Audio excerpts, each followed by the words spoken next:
तो बेटा देखें, ये जो शीट आपको मैंने भेजी है ये सिर्फ फील्ड लाइंस और फील्ड्स से रिलेटेड है। Draw lines of to represent the gravitational field outside an isolated uniform sphere.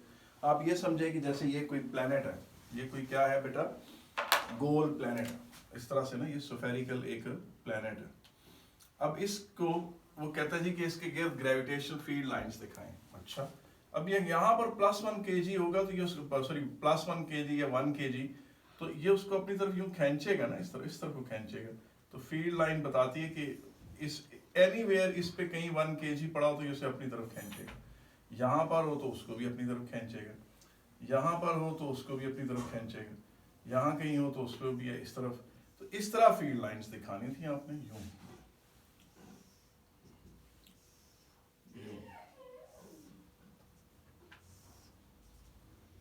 और फील्ड लाइंस बेटा जो है ना सरफेस पे जब आए ना तो सरफेस पे 90 डिग्री का एंगल बना रही होनी चाहिए। ये अगर मेरे बनाने में कोई गलती हो, लेकिन आप कोशिश करें कि 90 डिग्री पर एंटर हो रही हो, और ये इस तरह एंटर हो रही हो as if they are meeting at the centre. ये इस तरह से बन रही हूँ कि as if they are meeting each other exactly at the centre of the sphere. यूं ये आपने बनाना। अच्छा, a second sphere has the same mass but a smaller radius. Suggest what difference, if any, there is between the patterns of the field. अगर कोई और sphere है जो इससे साइज में छोटा है, इसे शेड छोटा कर देते हैं, जो इससे साइज में छोटा है और मास उसका सेम, तो क्या होगा। आप ये चीज देखें कि इस पॉइंट पर अगर आपने ग्रेविटेशनल फील्ड इंटेंसिटी कैलकुलेट करनी है, आपने Gm/r² लगाना है, तो दोनों का मास तो सेम था, दोनों का ये वाला डिस्टेंस भी सेम है, तो ओवरऑल फील्ड पैटर्न G की वैल्यू भी सेम होगी। इसका मतलब ओवरऑल फील्ड पैटर्न पे कोई फर्क नहीं पड़ेगा, स्वाय इसके कि जाहिर है पहले ये वाला हिस्सा जो था वो एक स्फीयर का उसका हिस्सा था। अब फील्ड लाइंस थोड़ी आगे आ रही, फील्ड लाइंस थोड़ी आगे आने से ये हुआ है कि सरफेस के करीब ज्यादा क्लोज होगी। इसका मतलब है कि यहाँ पर G की वैल्यू थोड़ी और स्ट्रांग हो जाएगी, ग्रेविटेशनल फील्ड इंटेंसिटी ज्यादा स्ट्रांग होगी, यानी यहाँ तक पैटर्न वही रहेगा। और जब आपने ये जो नई फील्ड लाइंस बन गई, यानी स्फीयर अगर श्रिंक हो जाए, छोटा हो जाए साइज में, तो इसकी जो ये सरफेस है इस पे G की वैल्यू बढ़ जाएगी। जिस तरह प्लैनेट अर्थ है उसकी सरफेस पे ग्रेविटेशनल फील्ड इंटेंसिटी की वैल्यू है 9.81। अगर आप प्लैनेट अर्थ अपनी जगह पर with the same mass shrink हो जाए तो ज़रा रेडियस छोटा हो जाएगा, हम प्लैनेट अर्थ के सेंटर के ज़्यादा नज़दीक हो जाएंगे, तो वहाँ बाकी सब जगहों पर G की वैल्यू वही रहेगी। फर्ज करें अगर एक 200 किलोमीटर दूर G की एक वैल्यू थी 9.7, तो वो 9.7 या वही रहेगी। लेकिन सरफेस अब ज़ाहिर पहले तो आप इधर दूर थे प्लैनेट अर्थ से, अब नज़दीक आ गए उसके सेंटर से, तो यहाँ G की वैल्यू जो है मुमकिन है 10.3 हो जाए, 10.5 हो जाए, 10.9 हो जाए, डिपेंडिंग कि कितना ज़्यादा प्लैनेट अर्थ ने श्रिंक किया है। अगर प्लैनेट अर्थ इतना श्रिंक कर दे कि बहुत ही छोटा हो जाए तो G can be very high, बहुत हाई, थाउजेंड्स में जा सकती है। अगर प्लैनेट अर्थ श्रिंक करता चला जाए, छोटा होता चला जाए, इतना छोटा हो जाए कि एक प्रोटॉन के बराबर हो जाए, तो उसकी सरफेस पे G की वैल्यू मिलियंस में चली जाएगी, ऑलमोस्ट इन्फिनिटी की तरफ चली जाएगी। तो ये पहला क्वेश्चन था शीट का, जो वो है भेजी अभी मैंने। अब आ जाए, ये क्वेश्चन क्या है कि जी what is meant by a line of force in a gravitational field and in an electric field. ये देखिए, जब ये प्लैनेट है तो जब आप ऐसे फील्ड लाइन बनाते हैं तो ये बताती है direction of mass, direction of force on any mass. ये छोटा m है ना, इसको इस बड़े प्लैनेट के फील्ड में लाया गया, इसको टेस्ट मास कह लें, ये स्मॉल मास है जो वैसे आया है। ये फील्ड हम इसका फील्ड कंसिडर कर रहे हैं और इसे उसके फील्ड में कंसिडर कर रहे हैं, तो इसे जो फील्ड लाइन है वो बताती है कि इसको इस तरफ को फोर्स लगेगा, इसको इस तरफ को फोर्स लगेगा। अब अगर इधर कोई मास है तो उसको ये अपनी तरफ यूं खींचेगा, तो यहाँ पर फील्ड लाइन यूं होगी। तो फील्ड लाइन क्या बताती है कि टेस्ट मास को फोर्स किस डायरेक्शन में लगेगा। इसी तरीके से जब आप कहते हैं कि ये पॉजिटिव चार्ज है और यहाँ से आप एक इलेक्ट्रिक लाइन जो फील्ड यूं बना देते हैं, इसका मतलब होता है कि अगर यहाँ पर आप पॉजिटिव कोई चार्ज रखें, छोटा चार्ज, ये कैपिटल Q है जिसका फील्ड है, छोटा चार्ज जिसको टेस्ट चार्ज कहते हैं कि वो इसको इसके फील्ड में लाया गया, तो ये से इस तरफ को रिपेल करेगा, और आगे जाए तो ये और यूं दूर उसको अपनी तरफ रिपेल करेगा। लेकिन ये चीज देखें, जब यहाँ पॉजिटिव चार्ज है, यहाँ पर इलेक्ट्रिक लाइंस ऑफ फील्ड इस तरह बनी हुई होती है यूं, और यहाँ यूं, तो इलेक्ट्रिक लाइंस ऑफ फील्ड के दरमियान यहाँ गैप कम है, यहाँ गैप बढ़ रहा है। गैप का बढ़ने का मतलब फील्ड वीक हो रहा है। इसका मतलब भाई यहाँ पर कोई पॉजिटिव चार्ज रखा होगा तो उसको जोर का धक्का पड़ेगा, और वो दूर जाएगा तो उसको कम जोर का धक्का पड़ेगा। यहाँ पड़ा होगा तो स्ट्रॉन्ग पुश लगेगी, यहाँ जाएगा तो और कम पड़ेगी, और इस तरफ अगर उसे रखेंगे तो उसको इस तरफ को पुश लगेगी। तो इलेक्ट्रिक लाइंस ऑफ फील्ड की जो डायरेक्शन होती है वो पॉजिटिव चार्ज पे लगने वाले फोर्स पे होती है। और इस तरह से आप देखें ये पॉजिटिव चार्ज है, ये इलेक्ट्रिक लाइंस ऑफ फील्ड की डायरेक्शन है। नेगेटिव चार्ज अगर यहाँ रखेंगे तो उसे फील्ड की डायरेक्शन के अपोजिट फोर्स लगता है, उसे फील्ड की डायरेक्शन के क्या लगता है, अपोजिट फोर्स लगता है। इसी तरीके से आप ये चीज देखें कि अगर एक कोई पॉजिटिव चार्ज Q और ये कोई नेगेटिव चार्ज है, इसको Q1 कह लें, इसे कह लें Q2, और आप देखें यहां पर ना एक छोटा सा आपने पॉजिटिव चार्ज ला के रख दिया। अब इस छोटे से पॉजिटिव चार्ज को ये वाला फील्ड इस तरफ को यूं करके धक्का लगाएगा कि चलो बाहर यहां से निकलो F1, ये इसे क्या करेगा, अपनी तरफ अट्रैक्ट करेगा F2, और इन दोनों का जो रिजल्टेंट होगा वो इस तरफ को लगेगा। और जब आप यहाँ पर ये एक्चुअल फोर्स है जो उस पॉजिटिव चार्ज पे लग रहा होगा, और जो रिजल्टेंट इलेक्ट्रिक फील्ड है, जो यहाँ पर इलेक्ट्रिक फील्ड लाइंस आप बनाएंगे वो यूं बन रही होंगी, यूं जाएंगी और यूं एंटर हो रही होंगी। और आप नोट करेंगे कि इस मुकाम पर जो फोर्स आपने रिजल्टेंट कैलकुलेट किया वो actually tangent to the field lines होगा। क्या होगा, tangent to the field line. इसी तरीके से फर्ज करें कि एक पॉजिटिव चार्ज है, और ये देखिए एक पॉजिटिव चार्ज है और ये एक नेगेटिव चार्ज है, ये Q1 और ये Q2। यहाँ पर फर्ज करें एक टेस्ट चार्ज है नेगेटिव, ये वाला फोर्स ये उसे अट्रैक्ट करेगा अपनी तरफ, इसे F1 कह लें, ये उसे यूं करके रिपेल करेगा F2, और इन दोनों का रिजल्टेंट जो होगा वो इस तरफ को होगा यूं करके, ये रिजल्टेंट, ठीक है कि नहीं। तो इस जगह पर जो इलेक्ट्रिक लाइंस ऑफ फील्ड होंगी वो यूं बनी हुई होंगी, यूं। इससे ये बात पता चली कि इलेक्ट्रिक लाइंस ऑफ फील्ड हो, मसलन फर्स्ट करें ये पॉजिटिव चार्ज है Q और ये नेगेटिव चार्ज है Q, यहाँ पर ये इलेक्ट्रिक लाइंस ऑफ फील्ड है।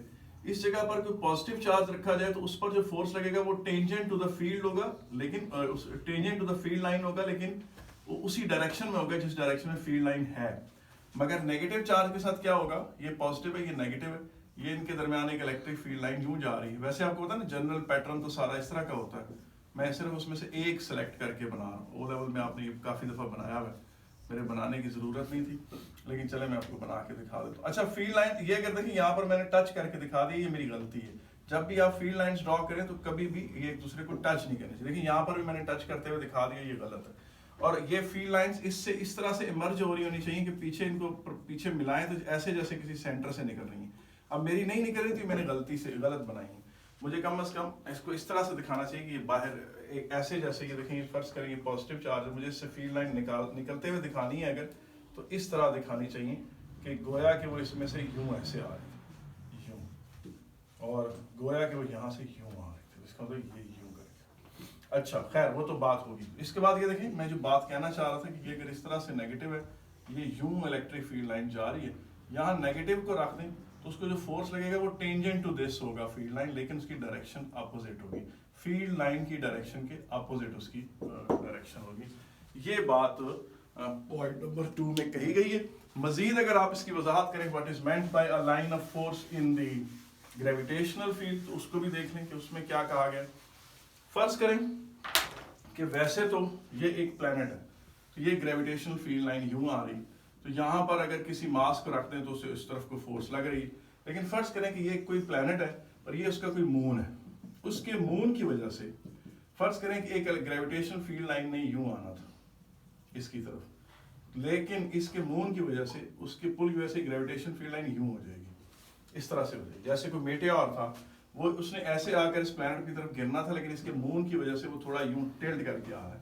तो जब वो मेटेओर यहाँ आएगा तो उस पर जो फोर्स लग रहा होगा वो यूं लग रहा होगा, वो force tangent to this gravitation field line होगा। देखिए एक तो ये कि उस मेटेओर पर इसकी भी अट्रैक्शन होगी, एक इसकी भी अट्रैक्शन होगी, और इन दोनों का रिजल्टेंट ऐसे बनेगा जो कि tangent to the field line होगा। तो ये बात पॉइंट नंबर 2 से रिलेटेड थी।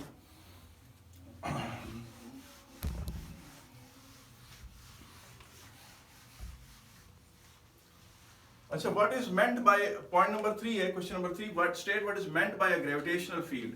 Region around a planet or a mass, region around a planet or a mass, or a volume around a planet or a mass where other masses experience a force.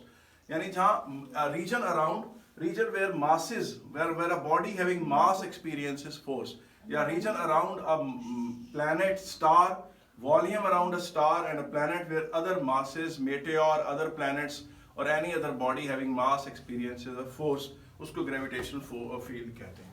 ठीक.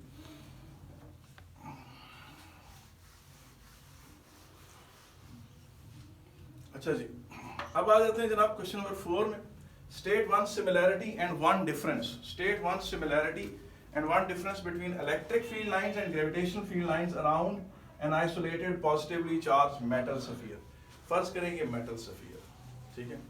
अब इसके ऊपर आपने से electrons छीन लिए, कुछ सारे तो नहीं छीन सकते, तो ये पॉजिटिवली चार्ज, ये पॉजिटिवली चार्ज हो गए.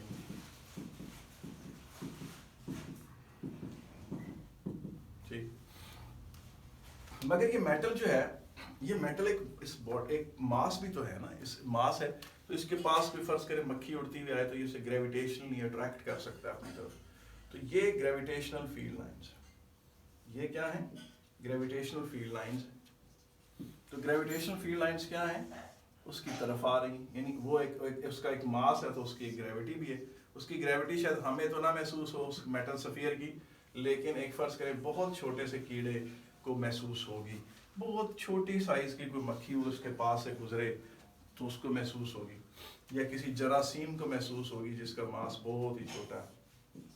तो उसके लिए इस प्लेनेट से उठना, इस स्फीयर से हटना, दूर हटना इतना ही मुश्किल होगा जितना हमारे लिए प्लेनेट अर्थ से दूर जाना. एक मिसाल दी. अच्छा, ये हैं जनाब इसकी ग्रेविटेशनल फील्ड लाइंस, मगर इसकी इलेक्ट्रिक फील्ड लाइंस इस तरह से होंगी. जाहिर है कि किसी भी पॉजिटिव चार्ज को रिपेल करेगा. तो डिफरेंस क्या हुआ इसकी ग्रेविटेशनल फील्ड लाइंस में और इसकी इलेक्ट्रिक फील्ड लाइंस में? डिफरेंस तो ये है कि ग्रेविटेशनल फील्ड लाइंस इनवर्ड है और इलेक्ट्रिक फील्ड लाइंस इसकी आउटवर्ड है. ये तो डिफरेंस सादा सादा हो गया. दूसरा क्या है, दोनों both are radially symmetrical, both are closer near the sphere, and both the distance between the two gravitational field lines and two electric field lines increase as we move away from the sphere. And if we extend them in the inside the sphere, they seem to be coming out, they seem to intersect at one point. Electric lines of fields के बारे में भी यही कि ऐसे जैसे एक ही point से निकल रही हैं, और ग्रेविटेशनल फील्ड लाइंस को देखें तो ऐसे लगता है जैसे वो एक ही पॉइंट की तरफ जा रही हैं. तो ये सिमिलैरिटी है उनके दरमियान कि वो रेडियली सिमेट्रिक हैं. स्फीयर के नज़दीक उनके दरमियान डिस्टेंस कम हो जाता है, स्फीयर से दूर जाएं तो डिस्टेंस क्या हो जाता है, वो बढ़ जाता है. वो ये बात बताता है कि field gravitational field is stronger near the sphere, electric field is stronger near the sphere, and both become weaker as we move away from the sphere. And both when the gravitational field lines are extended inside the sphere, they seem to meet at one point, and when the electric field lines are moved backward or drawn backward, they seem to be coming out from one point. तो ये उन दोनों के दौरान symmetry है, similarity है. And difference क्या है, gravitational field lines are inward and electric field lines are outward. ये उनके दरमियान डिफरेंस. अब आ जाए जनाब पॉइंट नंबर, क्वेश्चन नंबर